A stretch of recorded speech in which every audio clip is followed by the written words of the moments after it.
राह चली लात टोके ला सोनार सैया जी काहे नथिया गढ़व ल उधार सैया जी काहे नथिया गढ़व ल उधार सैया जी। चली धके रहिया चाहे चली धके गली कहेला कि हेने आव सोन कली। चली धके रहिया चाहे चली धके गली कहेला कि हेने आव सोन कली।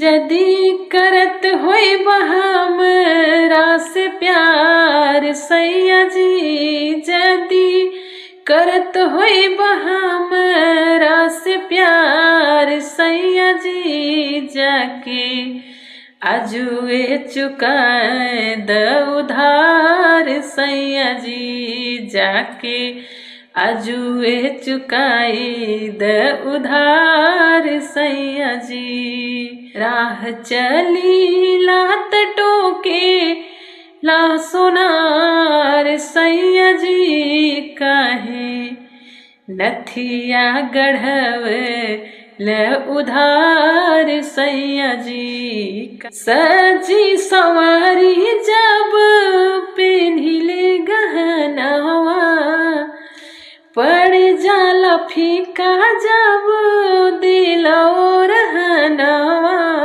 कैले मुश्किल भइले बाबा जार राजा जी काहे नथिया गढ़व ल उधार सैया।